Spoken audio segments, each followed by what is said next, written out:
chance where I'm at with it. Thanks for letting me talk. I think we have to look at this as well, and thank you for that, Brian, as if we're playing a chess game, in that we have to look multiple steps, moves ahead, right? So the president started on this with a tweet about a week ago, blasting the judge. And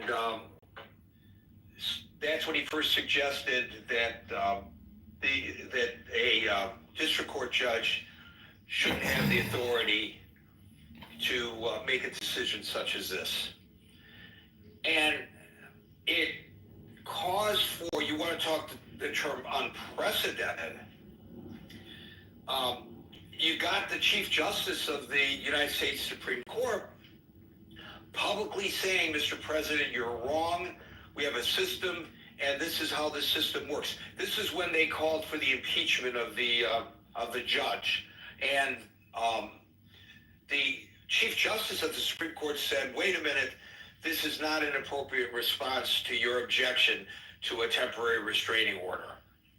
Now we have the president, as I read at the top, saying, Mr. Chief Justice, I want you to rule that these lower courts don't have jurisdiction. I think the Chief Justice, and I think he's probably speaking for the entire bench. There might be one or two exceptions, but he's certainly speaking for the majority of the bench, probably the entire bench, has already went on the record extrajudicially by the judge, because it was in the public forum, not from the bench, but still, he went on the record as saying, this argument is not going to fly. What does the president do? He doubles down and makes the argument again, and he publicly addresses the Chief Justice. Now, this is a president who has, in his first term, appointed the best people, the greatest people into positions, until those people have defied him or offered an opinion contrary to his, and then he removes them because they're horrible, horrible people. He goes the other way as well, right? Little Marco is now the Secretary of State. Who would have thunk? But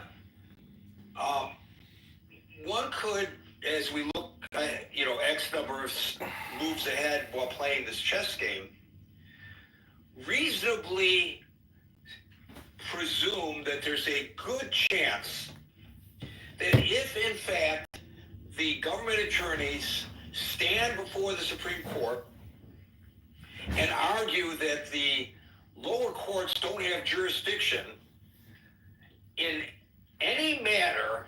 Zach, I'm on stage. That, I think I'm about to get called next. I'm going to read to them what's on Doge on X.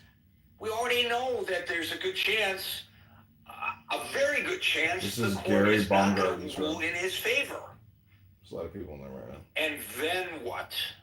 Why is he playing this game? Why would he do this? He's not going to remove the Chief Justice from the Supreme Court. That's an appointment for life. So what's he going to do then? And he's got to know that. I'm just curious as to what the end game here is, unless it's a totally populist game, that it's all form and no substance. He knows that he's wrong. He knows he can go nowhere with this, but boy, does it play to his base. That's the only conclusion that I could reach. Maybe some of you have a different conclusion to the question that I'm raising. We'll now go to, and thank you for that, Brian Monsef. Jeez. Hey, Gary. The issue that we have here, the way I see it, is not whether the federal judges have gone too far. Federal judges are doing their job. It just happens that when, the president thinks that his in an unfavorable position in front of a judge, he is going to throw a fit and say, well, I've been mistreated when it was personal to him, or right now, that judge is just a lunatic, leftist lunatic that